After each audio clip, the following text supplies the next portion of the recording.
الحمد لله والصلاة والسلام على رسوله النبي الكريم وعلى آله وصحبه والتابعين لهم بإحسان إلى يوم الدين. أما بعد فالسلام عليكم ورحمة الله وبركاته. أرجو فون الله با أترى لكم كي الله أترى جنجة الله با فاسواجو دا النبي صلى الله عليه وسلم أتوارى لي النبي صلى الله عليه وسلم أتوارى صحابة النبي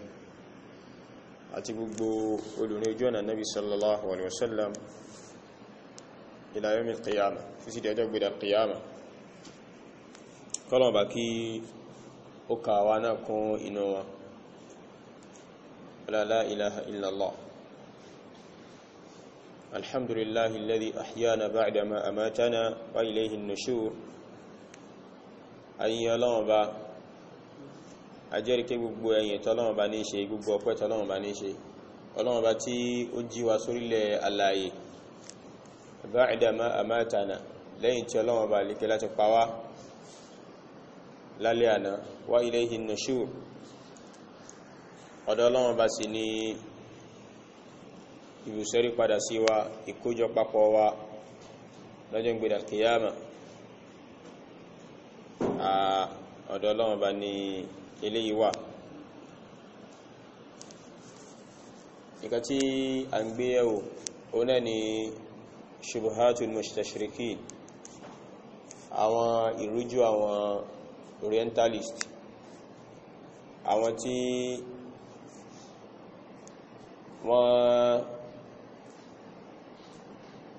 wọ́n gbalé kéwú lọ láti lè dá ẹ̀sìn rú mọ́ mùsùlùmí lójú, àwọn tí wọ́n tú kéwú gba òdì fún àwọn èèyàn nítorí àti bà ìgbàgbọ́ wọn jẹ́. Àwọn ni à ń ṣàlàyé àwọn ìrújú àti àwọn ìsọkúsọ wọn tó máa ń sọ nínú ẹ̀sìn,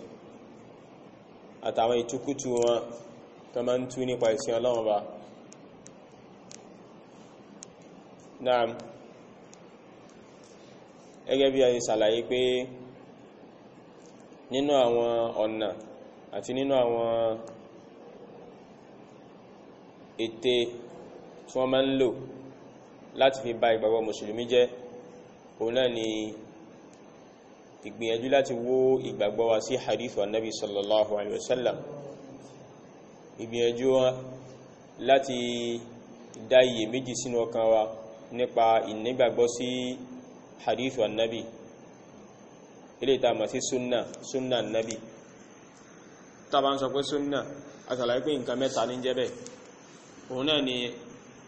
aqwalu nabi sallallahu alaihi wasallam, àwọn ọ̀rọ̀ tá nabi bá sọ,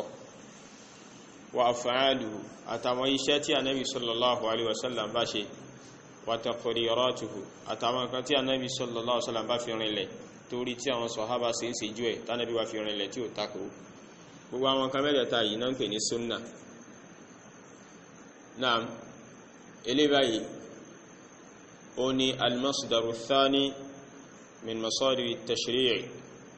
ó ní ìpìlẹ̀ ẹlẹ́ẹ̀kejì, ó ní ìpìlẹ̀ ẹlẹ́ẹ̀kejì nínú àwọn ìpìlẹ̀ tí a ti mú ìdájọ́ ṣẹ̀ríà, tá ti mú ìdájọ́ ẹ̀sìn, tá ti mú òfin ẹ̀sìn. Nǹkan báyìí dá, nǹkan báyìí ò dá, nǹkan báyìí tọ́, nǹkan báyìí ò tọ́, Ọlọ́run fẹ́, Ọlọ́run ò fẹ́, ó wọlé kò wọlé. Ìpìlẹ̀ ẹlẹ́ẹ̀kejì tá ti mú ìdájọ́ òfin náà, òun náà ni nínú sunna. So àwọn tí a pè ní orientalist yìí, wọ́n wá ń gbìyànjú gan láti bà ìgbàgbọ́ wa jẹ́ nípa ìlàlàáfíà hadith wa nabi sallallahu alaihi wasallam ba'dama hawalu kullal muhawala, lẹ́yìn tó ti gbìyànjú gbogbo agbára wọn láti bà ìgbàgbọ́ wa jẹ́ sí al-Qur'an tán. So wọ́n wá rí pé nínú nǹkan tí Islam gbára lé, òun náà ni sunna wà. So a jẹ́ sí pé táwọn bá fẹ́ ṣe àṣeyọrí níbi ìwó Islam pátápátá, òun náà ní káwọn bà ìgbàgbọ́ àwọn èèyàn tán ní sí sunna jẹ́. Náà ìgbà tó wọ́n fẹ́ bà al-Qur'anul Karim jẹ́, wọ́n lọ sínú al-Qur'an wọ́n lọ nú al-Qur'an wọ́n bẹ̀rẹ̀ sí máa mú àwọn áyà kọ̀ọ̀kan wá láti máa tú ní tukutu láti máa tú gba òdì láti máa forí bí áyà bí méjì mẹ́ta gbára wọn nítorí pé kán lè bá kó iye méjì sínú ọkàn wa nípa ìnígbàgbọ́ sí al-Qur'an pé sal-Qur'an yìí tẹ́ gbédá náà ní sọrún kàbáyì sal-Qur'an yìí náà ní sọrún kàbáyì sọ́lọ̀ ní sọrú ọ̀rọ̀ báyìí sọ́lọ̀ ń gbọ́dọ̀ mọ́ sọrú ọ̀rọ̀ báyìí tẹ́ fi wá wípé ha nítòótọ́ eléyìí sọ̀rọ̀ Ọlọ́run so yẹ́ rí pé inú al-Qur'an ibẹ̀ ni wọ́n lọ nígbà tó ti kọ́kọ́ gbìyànjú sáájú náà pé àwọn tó ń gba al-Qur'an wá fún wa tó ń gbẹ́gbà wa al-Qur'an tí wọ́n jọ mọ̀ kí wà nábì tó ẹ́sì pé àwọn ni wọ́n bá wa kó al-Qur'an jọ wọ́n ti kọ́kọ́ gbìyànjú àti yẹpẹrẹ wọn lójú wa wọ́n ti jẹ́ kárí wọn sí èèyàn yẹ̀yẹ́ wọ́n ti gbìyànjú àti bà wọn ló kọjẹ́ àti sọ wọ́n ní súnnàbú àti má ní ìfọ̀kànbalẹ̀ lé wọn lórí má eléyìí náà kọ́ ṣe náà ṣé bá ní ṣe wọ́n lásì àlàyé pé at-ta'nu fi an-naqil ta'nu fi al-manqul tá bá fẹ́ bà nǹkan jẹ́ ẹni tó gbé nǹkan yẹn dání tó gbé nǹkan yẹn wá ní ẹjá bàjẹ́ ṣùgbọ́n kọ́ gbìyànjú àti wú àwọn sọ̀hábà náà ó ní gbìyànjú àwọn ṣíà tó fi jẹ́ sí pé wọ́n ma ṣépè lé àwọn sọ̀hábà wọ́n ma gbé wọn ṣépè wọ́n ma pè wọ́n kéfèrí wọ́n ma bà wọ́n ló kọjẹ́ wọ́n ma pè wọ́n ní pòkì nítorí wípé ká má bà ní ìfọ̀kànbalẹ̀ sí nǹkan tí wọ́n gbé wá tí sí al-Qur'anul Karim náà ni lẹ́yìn yẹn wọ́n tún ma wọnú al-Qur'an gangan wọ́n tún ma fa àwọn àyà kọ̀ọ̀kan yọ tó ma wá tu ní tukutu fún àwọn èèyàn nítorí àti bà àgbọ́yé wọn nípa al-Qur'an jẹ́ náà nígbà tán bá parí eléyìí nǹkan tó kù òun náà ni hadithu annabi sallallahu alaihi wasallam so ẹgẹ́ bí nǹkan tí mo ń bá lọ lálàyé tán bá fẹ́ wó hadithu náà wọ́n wá wò pé tírà wo ni gbogbo mùsùlùmí rẹ́kọ̀n pẹ̀lú jùlọ nínú hadith lẹ́yìn al-Qur'an tírà wo ni mùsùlùmí tó gbára lé jùlọ lẹ́yìn al-Qur'an pé tírà tí mùsùlùmí tó nígbàgbọ́ wípé tá bá ti mú al-Qur'an ta o tírà tó tó tẹ̀lé táwọn gbára lé jù tírà wo ni wọ́n rí pé Sahihu al-Bukhari ni Sahihu al-Bukhari onárí pé gbàtán ṣe research tán sì wájú tán rí pé lẹ́yìn al-Qur'an tá bá ti bá al-Qur'an kalẹ̀ tán tírà wo làwọn mùsùlùmí tó gbára lé jùlọ pé tá bá ti má al-Qur'an ta o tírà tó tó kàn ní lẹ́yìn rẹ̀ wọ́n rí pé Sahih Bukhari ni wọ́n ti wá wò pé tá bá ti lè wó Sahih Bukhari náà gbogbo tírà míì yòókù ti wó nìyẹn torí pé nígbàtà bá ti wó nǹkan tó dájú nǹkan tí ó dá tó ń kọ́ kí ni kó máa ṣe ẹ rí pé kò ní bí wọlé mọ́ ní a ní tó dájú ní tó lágbára jù láti wó yìí so ibà nísìn so in tó fa nìyẹn tó fi jẹ́ sí pé wọ́n wá bẹ̀rẹ̀ lórí ìmá tako Sahihul Bukhari àwọn àtakò tó wọ́n ṣe fún Sahihul Bukhari yìí òun náà ni pé wọ́n lọ wo àwọn àhàdífù kọ̀ọ̀kan tí al-Imam al-Bukhari gbà wá nínú Sahihu wọn àwọn àhàdífù wọ̀nyí wọ́n mọ̀ wá tú ní tukutu wọ́n máa sọ fáyé pé sẹ́yìn náà ti rí báyìí o Imam al-Bukhari ṣe ti rí pé òun lọ bẹ̀sìn jẹ́ o ṣe ti gbọ́ nǹkan tí Imam al-Bukhari sọ nípa Nábì o ṣe ti gbọ́ nǹkan tí Imam al-Bukhari sọ nípa Islam o sí Sahih al-Bukhari yín tẹ gbára lé náà lélẹ̀ sí tíra yín tẹ lẹ́gbẹ́mi lé náà lélẹ̀ subhanallah kéèsè pé Sahih al-Bukhari kéèsè pé Imam al-Bukhari gẹ́gẹ́ ni wọ́n target ẹ̀sìn hadith wa Nabi ni wọ́n fẹ́ tako bẹ̀gẹ́ bí kẹ́ni mo sọ wọ́n ṣe research wọ́n sì wádìí wọ́n wá wò pé lẹ́yìn al-Qur'an tírawo tó ní mùsùlùmí tó gbára lé jùlọ tán gbà pé lẹ́yìn al-Qur'an òun ló tún dá sí kejì nítorí ẹ̀ ló fi jẹ́ sí pé nígbà tán wá rí tán wá sí discover tán wá rí pé Sahih al-Bukhari ni mùsùlùmí tó gbára lé jù lẹ́yìn al-Qur'an tẹ́lẹ̀ ti finish al-Qur'an lójú ara wọn the next in tó follow ni pé kan tó finish Sahih al-Bukhari náà tí àwọn ọ̀nà sáàmà yìí tán bá parí ẹ̀ náà ó tó wọ́n pé tíra orí tó follow tí àwọn ọ̀nà sáàmà torí tán bá ti lè succeed ní méjèèjì wọ́n ti mọ̀ pé Islam ti wó nìyẹn kò sí al-Qur'an láàrin wa mọ́ nígbàgbọ́ sí mọ́ kò sí hadith láàrin wa mọ́ nígbàgbọ́ sí mọ́ wọ́n ti bá ogun ẹ̀jẹ́ ẹ̀dá kò kí ló kù ogun kí mùsùlùmí máa rìn rẹ̀gbẹ̀rẹ̀gbẹ̀ káàkiri káwa náà máa fi làákàyè wa ká máa fi dájọ́ nínú ẹ̀sìn ká máa fi làákàyè wa ká máa fi sin tó bá wù wá kẹ́sì wọ́n wá bàjẹ́ bẹ́sẹ̀ àwọn Nasara ṣe bàjẹ́ lórí Facebook ní ẹnìkan wọ́n ya àwọn animation kan wọ́n ya Father Christmas wọ́n wá gbé ọmọ kan dání lẹ́sẹ̀ wọ́n wá kọ àwọn kankan sábẹ̀rẹ̀ pé where are you in the Bible ọmọ yẹn bí Father Christmas rẹ̀ pé where are you in the Bible sẹ́n pé technical question yẹn àwọn question tó lè bá ti yẹn jẹ́ pé show me fi hàn mí ibi tó wà nínú Bible pé Father Christmas ń bẹ nínú Bible because tí o bá ti Father Christmas ní Bible ṣé mọ̀ pé nǹkan yẹn sẹ́n pé rubbish nìyẹn ó túmọ̀ sí pé ìròrí àwọn kan tẹ́kà gbé kalẹ̀ ní and kò sí wàláhì kò sí nínú Bible from Genesis to Revelation lérí tí ń jẹ́ Father Christmas ẹ ti understand àwọn èèyàn kan lọ́lọ́run ní kí wíyá ọmọ ìyá wọn sọ fún Father Christmas pé àwọn ọmọ kéèkéé máa fi Father Christmas lè bẹ̀rẹ̀ tí wọ́n bá wọn ṣe léwá where are you in the Bible ipò lọ wà nù Bible gan ẹsẹ̀ Bible wo lọ sọ fún wa pé ó exist ẹ ti rí wọ́n kàn fabricate ẹni wàláì àwọn kan náà kàn gbé kalẹ̀ ẹ bèèrè lọ́wọ́ kírísẹ́nì pé ìbò náà wà pé tàbá fẹ́ gbàdúrà ká máa díjú nínú Bible pé ìbò náà àwọn kan lọ́kàn gbé kalẹ̀ wàláì gbogbo ẹ̀sìn wọn yẹ́yẹ́ ìbò náà wà nínú Bible pé ká máa pàtẹ́wọ́ tàbá fẹ́ worship pé ká máa pàtẹ́wọ́ ìbò náà wà mẹ́ pé lára àwọn nǹkan tẹ́ pé àwọn sì tàbá fẹ́ pé ọ̀nà táǹgbà worship tẹ́ pé ààrẹ yìí mú anal Quran àti hadith bíà Allah ló sọ báyìí Ànábì ló sọ báyìí ok ìbò lànẹ́bì Ìsá ìbò mẹ́lẹ́yìn Ànábì Ìsá lè pẹ̀rẹ̀ ìbò lànẹ́bì Ìsá ti ní ká máa pàtẹ́wọ́ tàbá fẹ́ worship kò sí wallahi so nǹkan tán fẹ́ sọ mùsùlùmí náà dì nìyẹn ẹ̀tí ọ̀nà sáà máa ń sì nǹkan tán fẹ́ káwa náà máa rìn rẹ̀gbẹ̀rẹ̀gbẹ̀ kọjẹ́ páwọn náà máa design ẹ̀sìn fún wa so nítorí àwọn amú Sahih Bukhari lẹ́yìn tán máa al-Qur'an nínú àwọn hadith tán wá máa mú nínú Sahih Bukhari lè wà o hadith yìí ìyàwó Aisha ló gbà wá hadith yìí wà ní Sahih Bukhari wọ́n ni ẹ̀rí ẹwọ hadith Imam Bukhari gbà wá o Bukhari tẹ́lẹ̀ gbára lérè o kí hadith náà wọ́n ní kana nabiyyu sallallahu alaihi wasallam ya'muruni fa attaziru wa yubashiruni wa ana ha'idun ìyàwó Aisha ní kana nabiyyu sallallahu alaihi wasallam ya'muruni Ànábì sallallahu alaihi wasallam máa pa mí láṣẹ fa attazir ipe kí n lọ ró ìró àmọ́ nígbàtí àwọn orientalist yìí tán fẹ́ tú fáyé because wọ́n ti discover pé inú problem tí mùsùlùmí ní òun ni pé a kì ń kọ́ ìmọ̀ nípa ẹ̀sìn wa wọ́n dẹ̀ mọ̀ pé ẹ̀sìn wa ní àti al-Qur'an àti hadith Ànábì ní Lárúbáwá ni wọ́n fi gbé wá fún wa so abùkátà kan kọ́kọ́ bá wa translate language yẹn sí language tá gbọ́yé náà síwájú ká tó lè understand the religion wa so nítorí àwọn ní àbùkátà àwọn tí wọ́n lọ kéwú tó bá wọn máa translate language yẹn sí Yorùbá àwọn tí ó kéwú tó bá wọn máa translate language yẹn sí English àtàwọn other languages tó yẹ sí pé à ń sọ táà rẹ̀ gbọ́ so ìgbà tó ti wá discover bẹ́ẹ̀ wọ́n fi wá wò pé okay fine àwọn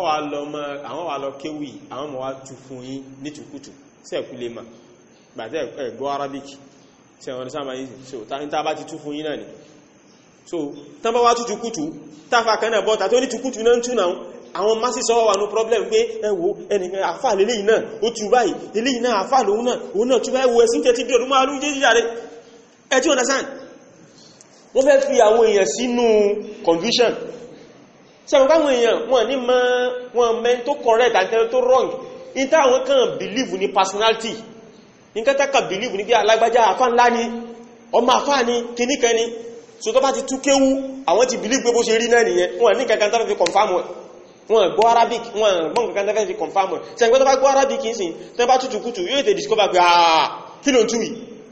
ní Arabic wọn kí nǹkan bá yóò lọ bẹ́ẹ̀ ṣe ń gbọ́ tó bá gbé English ní nísìn àbí Yorùbá tó bá tútù kútù ṣe ń pa ayé tẹ́ discover pé kí ló ń túwì kò sí wá ń tú omi kò sí ń tú sí ìrò omi ìyẹn sì máa ń pe omi ní ìrò kátàkátà lọ sọ ẹ̀nà omi yàtọ̀ á tètè discover tó bá yẹ pé English náà nítorí pé akọ́ English á tètè discover but Arabic wọ́n ti mọ̀ pé àwọn mùsùlùmí kí ń kọ́ yẹn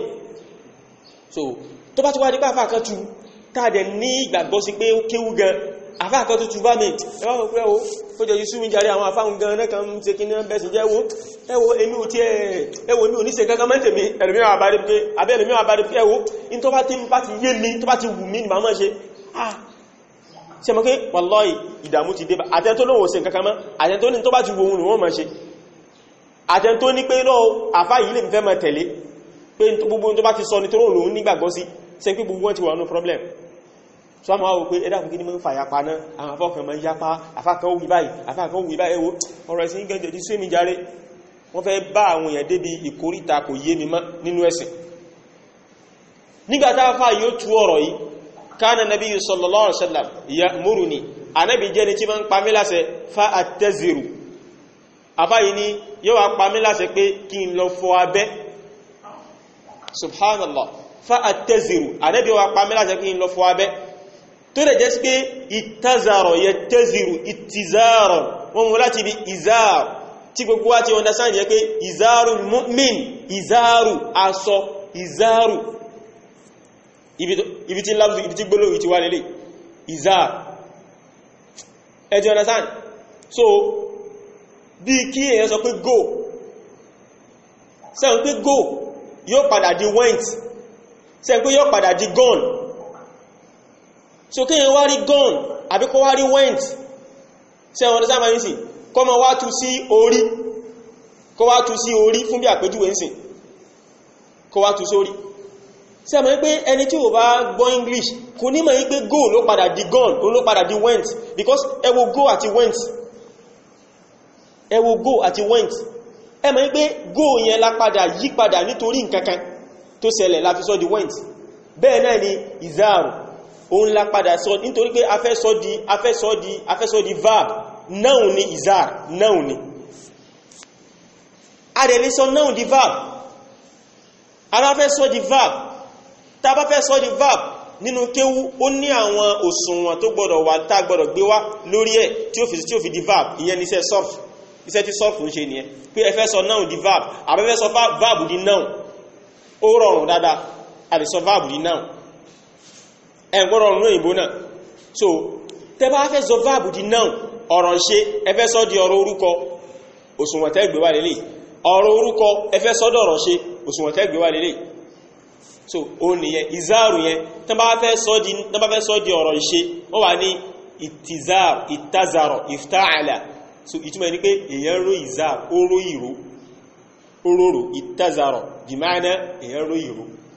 so òun wá tú sí pé Ànábì ní kóhun lọ fọ abẹ́ ẹ̀dàpọ̀ ẹwù bó ṣe takora wọn bó ṣe yàtọ̀ síra wọn tó àti nǹkan tó fà ní pé nítorí pé ó fẹ́ kó dàmbà wọn yẹn ó ní káàrẹ nàbí sallallahu alaihi wasallam ìyàwó Àìṣà sọ wípé Ànábì máa ń pa mí láṣẹ fa àtẹ́zìr pé kí n lọ ró ìró àmì kí n lọ fọ abẹ́ wa yubashiruni Ànábì ó máa wá bá mi sùn wa ana haidun nígbàtí mo bá ń ṣe haidun lọ́wọ́ ẹ ti rí Imam Bukhari gan nígbà hadith wápá Ànábì a máa bá wọn ìyàwó rẹ̀ lò pọ̀ tí bá ń ṣe haidun lọ́wọ́ tó sì jẹ́ sí pé Al-Qur'an sọ wípé yas'alunaka 'anil mahid Ọlọ́run láwọn Yahudi wá bi ọ́ léèrè nípa nǹkan oṣù àwọn obìnrin qul huwa adha ìrẹ́ Ànábì máa fún wọn ní sí pé ẹ̀gbin ni fa'tazilu nisaa fil mahid ẹ jìnà sí ìmá bá àwọn obìnrin lò pọ̀ tó bá ń ṣe haidun lọ́wọ́ Ọlọ́run ọba Al-Qur'an ní ká má bá obìnrin lò pọ̀ Imam Bukhari gan ló tó wá gbọ́kọ́ gba hadith wáyé pa Ànábì gẹ́gẹ́ ní kọ́ńtà kò fi Ọlọ́run ẹ wo subhanallah ẹ wo bí yẹn ṣe ya ọ̀tọ̀ Ọlọ́run ọba tó so that a lè máa wò pé Imam Bukhari ti gba hadith wá tó tako Al-Qur'an definitely tá bá ti rí nǹkan tó tako Al-Qur'an kíláàsì ajù nǹkan yẹn lẹ̀ sẹ́tìrí Imam Bukhari tẹ́lẹ̀ sẹ́tìrí Bukhari tẹ́lẹ̀ gbára lé sẹ́tìrí hadith jakujaku tí ń gbà wá subhanallah subhanallah ẹ wo àbòsí of the highest rank subhanallah tó dẹ̀ jẹ́ sí pé wallahi hadith yìí gẹ́ tí Imam Bukhari gbà wá òun gẹ́ ní sàlàyé Al-Qur'an fún wa hadith tí ń sàlàyé Al-Qur'an ó dẹ̀ tún ní tùpé ń takò Al-Qur'an níbi ìtazayọ̀ tẹ́sìrò tí a bá rí neutrally ẹkàn wo ẹnìkan tẹ bá mọ̀ pé ó kéwú dáadáa tẹ mọ̀ pé wà well versed nínú kéwú ẹkàn ẹ má sọ pé kó tú hadith fún ẹkàn fún ẹni kó túnmọ̀ ìtazarọ̀ ẹni ẹ̀dá fún àfà gbólóhùn kan lárúbáwá ó ń dàrú mọ́ méjì kí ni túnmọ̀ ìtazarọ̀ ẹ má fún ní hadith yẹn fún ẹkàn ní kó tú ìtúnmọ̀ ìtazarọ̀ wallahi ẹ rí pé bí ó ṣe tú nìyẹn kò wá sẹ́ni tẹ́ gbedéwájú ẹ̀ láyé tó bá kéwú o tó kéwú tó yẹ kó ké lárúbáwá ó kéwú ẹkàn bí lè pé kí ni túnmọ̀ ìtazarọ̀ ní gbogbo ayé in the whole world kò ní túnmọ̀ méjì kéèsè pé ìtumọ̀ yẹn wà synonymous kò wà synonymous ẹ tí understand so ìtumọ̀ yẹn kan tó ní náà nìyẹn in the whole world and tó bá tó wá fẹ́ rúyàn lójú kí ẹ kàn gbé dictionary ṣe pé Arabic ní dictionary ibi tí problem ti ní ṣẹlẹ̀ ní ẹ tẹ́yàn kan sábà ha gíù nípa ọ̀rọ̀ kan nínú òyìnbó sí pé à mẹ́ni rẹ̀ kọ́ mẹ́ni kìíní kan nǹkan tàbí rí pé ó yá ẹgbẹ́ dictionary wà ayé ẹ̀kọ́ ni tàbá ti gbé dictionary jẹlẹ̀ báyìí sí àwọn méjèèjì àmẹ́ tó ráìtẹ̀ tó rọ́gì náà méjèèjì sí tàbá ti gbé dictionary jẹlẹ̀ bẹ́ẹ̀ ni Lárúbáwá náà ni dictionary tó bá fẹ́ dàrú máa lójú pé ṣé wọ́n lọ ráìtẹ̀ ó yá ẹgbẹ́ dictionary lẹ̀ ẹgbẹ́ dictionary kalẹ̀ kíni báwo ni túmọ̀ rẹ̀ gbogbo dictionary ayé pátápátá kódà àtẹ́lẹ̀ táwọn ọ̀tá ìsìláàmù ṣe in tó wọ́n tún ní ẹ̀ kò sí dictionary kan tó tú sí báyẹn àkùdẹ̀ sí nǹkankan wallahi torí kó wọ́n fẹ́ ba ìnígbàgbọ́ sí hadithu yẹn so nǹkan tí Aisha sọ ní pé Ànábì a máa pa mí láṣẹ pé kí n lọ ró ìró Ànábì ọmọ wa bá mi ṣeré mubashara ìtumọ̀ ní pé kí n máa fara rora wa ana haidun nígbà tí ma ń ṣe haidọ̀ lọ́wọ́ ẹ dákun sí ẹni tá bá pa láṣẹ pé kó lọ ró ìró sí afẹ́ súnmọ́ nìyẹn láfi ní kó lọ ró so ibà ní sí hadith yẹn jẹ́ kó yíwa wípé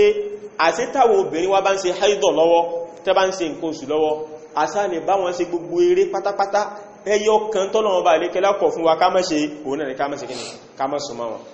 òun ló fi jẹ́ sí pé hadith mi padà tó ń wá nínú Sahih Bukhari náà àti Sahih Muslim àti náà sunan àti masanid tó padà ṣàlàyé kí ló fà hadithu Anas bin Malik radiyallahu anhu ni Anas bin Malik sọ pé annal yahuda kanu idha hadatil mar'atu fihim àwọn yahudi jẹ́ ni tó jẹ́ sí pé tóbìnrin bá ṣe haidọ̀ láàrin wọn àwọn obìnrin wọn tá máa ń ṣe haidọ̀ lọ́wọ́ lam yuwakiluha wọn ní bóbìnrin ẹjẹ́ ń papọ̀ máa obìnrin tí bá ṣe haidọ̀ lọ́wọ́ báyìí inú ẹ̀sìn àwọn yahudi inú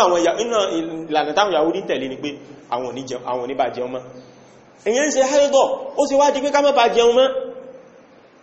walam yujami'uha fil buyut wọn ní bá súnlé papọ̀ mọ́ tí àwọn bá ti ń ṣe haidọ̀ báyìí wọ́n kò jáde ilé fún ni ó dìjọ́ tó bá tó parí kan tó wọlé tàbí kan lè jáde kó lé ìkanu méjèèjì ni ẹni tó bá láfaradà wọ́n jáde kó lé fún ẹni tí ó bá láfaradà yóò lè jáde kó lé ó dìjọ́ tó bá tó parí àládà rẹ̀ kó tó padà fasa'ala ashabun nabi sallallahu alaihi wasallam annabiya àwọn sahabi annabi wá lọ bi annabi léèrè pé ìṣesí yìí làwọn yahudi máa ń ṣe láàrin wa ní Madina ṣe pé àwọn yahudi pọ̀ Madina gata àwọn nasara gata nabi wá dé Madina àwọn sahaba lọ bá nabi pé annabi àwọn yahudi a máa ṣe nǹkan àwọn máa ṣe nǹkan ẹlẹ́sìn la sì mọ̀ wọ́n sí tẹ́lẹ̀ so báwo ni ká máa ṣe Ọlọ́run bá lè kí la sọ aya kalẹ̀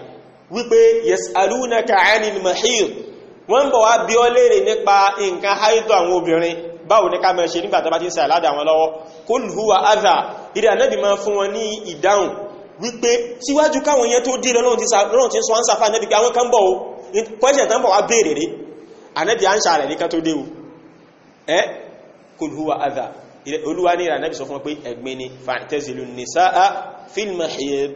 sọ fún wọn pé kán jìnà sí obìnrin nígbà tí bá ń ṣe haidọ̀ lọ́wọ́ ìjìnà sí wo tọ́bátọ̀ pé kí yẹn jìnà sí obìnrin ááyà yẹn àwọn tí wọ́n bá obìnrin jẹun papọ̀ wọ́n jìnà sí àbẹ́sọ́mọ́ wọ́n jìnà sí àwọn tí ò ní bóbìnrin sólé papọ̀ wọ́n jìnà sí àbẹ́sọ́mọ́ wọ́n jìnà sí àwọn tí ò ní bá sún bẹ́ẹ̀dì papọ̀ wọ́n jìnà sí àbẹ́sọ́mọ́ kò ní bá wọn fọbọ́ papọ̀ kò ní bá wọn fọṣọ wọn àwọn èèyàn náà jìnà sí ni Ọlọ́run Ànábì ló wá jẹ́ kó yé wa pé irú jìnà sí wùrẹ́ náà ní ká jìnà sí wọn sí irú jìnà sí tàwọn Yahudi àti Nasara ni Ànábì sallallahu alaihi wasallam nígbà tí Ànábì káyà ìtàn Ànábì wá sọ fún pé isna'u kulla shay'in illa an-nikah Olúwa ń sọ fún yín pé gbogbo àwọn nǹkan pátápátá ní kẹ́ máa bá àwọn obìnrin ṣe papọ̀ tó bá ń ṣe haidọ̀ lọ́wọ́ àyàfi ìbá wọn lò tí máa dọ́mọ nìkan ní kẹ́ ṣọ́ra fún ó ní fa'tazilu an-nisaa fil mahid ay fa'taziluhunna an tujami'uhunna Olúwa ní ẹ ṣọ́ra fún ẹ jìnnà sí wọn níbi ìbálòpọ̀ ẹ jìnnà sí wọn níbi ìbálòpọ̀ fàbálàgọ̀ dhalika al-yahud ọ̀rọ̀ yìí wá dé tí gbà àwọn yahudi pé Ànábì sallallahu alaihi wasallam sọ fáwọn sọ̀hábà pé ká máa ṣe kódà ẹ lè kiss obìnrin yìí nígbà tí bá ń ṣe haidọ̀ lọ́wọ́ ẹnu kátà Ànábì ń sọ ni pé ẹni kátà Ànábì sallallahu alaihi wasallam kìlọ̀ fún wa ni pé ìwọ tó bá jẹ́ sí pé o ní kápá lórí ara rẹ̀ tó bá jẹ́ sí pé tó bá bẹ̀rẹ̀ sí máa kiss àwọn bẹ̀rẹ̀ sí máa romance yóò wá padà wá di major láti minor yóò di major ò ní rárá kó dúró sọ́ra fún kọ́mọ̀ àdí pé ọ padà wá lọ ṣe ìjọ ẹ̀kọ́ ṣe àmúwọ̀ tó bá mọ̀ pé ara rẹ̀ gbà ó lè ṣe gbogbo àwọn ìyókù láì ní débi major one láì ní débi eré tí dọmọ ó sì kíni ó wà free láti ṣe bẹ́ẹ̀ olúwa ló yọ̀ǹda fún wa láti máa ṣe bẹ́ẹ̀ torí pé Ọlọ́run bá lè kẹ́lá sí àwọn obìnrin wa fún wa lẹ́lẹ́tọ̀ wa ni kádẹ̀ máa ṣe kíni kádẹ̀ máa gbádùn ara wa fine Ànábì sallallahu alaihi wasallam nígbà tí ọ̀rọ̀ ìwádìí ti gba àwọn Yahudi kí làwọn Yahudi sọ wọ́n ní ọkùnrin yìí kò tí ẹ̀fẹ́ fi nǹkan kan lẹ̀ nínú àwọn alámọ̀rí tá ń ṣe tó fẹ́ fi jọ wá rárá, gbogbo nǹkan ní wọ́n bí yapa wa. Eléyìí náà ó tún ti yapa wa ń bẹ̀, ó tún yapa wa níbi eléyìí náà. Àwọn sọ̀hábà méjì kan wọ́n wá lọ bá Ànábì sallallahu alaihi wasallam, wọ́n wá sọ fún Ànábì pé Ànábì ọgbọ́n nǹkan táwọn Yahudi sọ ni. Àwọn Yahudi sọ wípé gbogbo nǹkan ló ti máa ń yapa wọn, pé ìdájọ́ eléyìí náà ó tún ti yapa wọn, pé in táwọn ń ṣe ó tún ní kí àwọn sọ̀hábà mú máa ṣerú ẹ̀. Ṣẹ̀gbẹ́ táwọn ń ṣe ní pé wọ́n lè yà wọn jáde kó lé wọn ní bá jẹun, wọn ní bá. Ànábì wá ní káwọn sọ̀hábà máa ṣe bẹ́ẹ̀, àwọn Yahudi wá ní àkótó ti ẹ̀rí gbogbo nǹkan ní tí wọ́n yapa wa báyìí. Ó túnmọ̀ sí pé in tá Ànábì máa ń ṣe ní pé ká máa yapa Yahudi àti Nasara, ìyẹn kí ń kọ́ṣe wọn, ìyẹn máa ń yapa wọn ni. Ìgbà táwọn sọ̀hábà wá lọ bá Ànábì pé táwọn Yahudi ń sọ̀rọ̀ ewu, wọ́n wá sọ fún Ànábì pé Ànábì bóyá kò kú sọ fún akáà náà mẹ́ṣe nǹkan táwọn Yahudi sí ẹ̀ ká máa rò pé bóyá bàwá àbáti fẹ́ máa yapa wọn. Ojú Ànábì wá yí padà, wọ́n lójú Ànábì kún lọ́jọ́ yẹn débi pé kódà àwọn sàhábà yòókù ní àwọn rò pé bóyá àwọn wọ̀nyí ti di kèfèrí ni. Nítorí Ànábì pọ́n sí wọ́n dé pé ọ̀rọ̀ burúkú rẹ̀ ń bá mi sọ ìkíni máa kọ́ sí àwọn Yahudi tí a mọ̀ pé àwọn òpé láti please àwọn Yahudi. Ànábì káwọn Yahudi ń sọ rẹ̀ kí ló ní tó ṣe jí ká máa ṣe bẹ́ẹ̀, so ká máa ṣe báwọn Yahudi ṣe máa ń ṣe ká máa wà hẹ́tì wa kán bá. Ojú Ànábì pọ́n lẹ́sẹ̀kẹsẹ̀ pé kí ní jẹ́ bẹ́ẹ̀. Ànábì bínú sí wọn ojú ìgbà táwọn náà ti rójú bá Ànábì ṣe kújú Ànábì ṣe pọ́n bẹ́ṣe palẹ̀ ara wọn mọ́nù ẹbá ń lọ. Bàtà ń lọ lójú ọ̀nà àwọn sàhábà ní táwọn fi mọ̀ ipá Ànábì ọ̀yọ́ wọn jáde kúrò ẹ̀sìn ni pé Ànábì padà rán yẹn sí wọn. Ànábì sallallahu alaihi wasallam wá bùn wọn lẹ́bùn ẹ̀lá ń fọwárí pé Ànábì kan bínú sí wọn ni, kì í ṣe pé Ànábì sallallahu alaihi wasallam sí kí ni ó pè wọn ní kèfèrí, kì í ṣe pé Ọlọ́run bá lékẹ́lá ti yọ wọn jáde kúrò ní Islam. Ẹ wo áyà, ẹ wo bó ṣe rí. Hadith tí mo kà yìí ó wà ní Sahih Bukhari, ó wà ní Sahih Muslim bẹ́ẹ̀ nípa wípé áyà yẹn nígbà tó sọ̀kalẹ̀ l'Ànábì sallallahu alaihi wasallam sọ fún àwọn sàhábà yìí pé isna'u kulla shay'in illa an-nikah. Torí pé tán pè ní an-nikah gangan nípìlẹ̀ òun náà ni al-jima'u, ìbá obìnrin lájọṣepọ̀ náà pè ní nikah. Àmọ́ wọ́n padà wá ń lò fún ìtakókò igi, ìso igi láàrin ọkùnrin àti obìnrin, nítorí pé ìso igi láàrin ọkùnrin àti obìnrin yẹn òun ló legalize ìsúnmọ́bìnrin. So wọ́n wá ń lo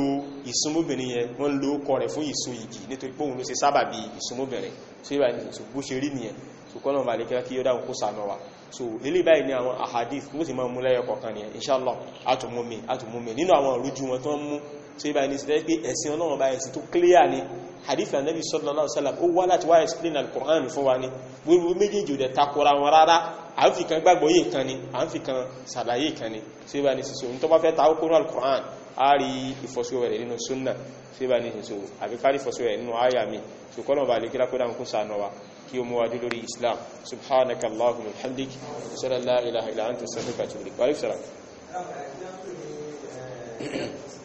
Naam? Tahiyatul masjid. Ìgbàtán pè ní tahiyatul masjid òun náà ni náfílà tí a máa ń yàn láti fi kí ilé Olúwa tí a mọ̀ sí mọ́sálásí. Nínú ẹ̀kọ́ mọ́sálásí òun náà ni pé gbogbo ẹnikẹ́ni tó bá wọnú mọ́sálásí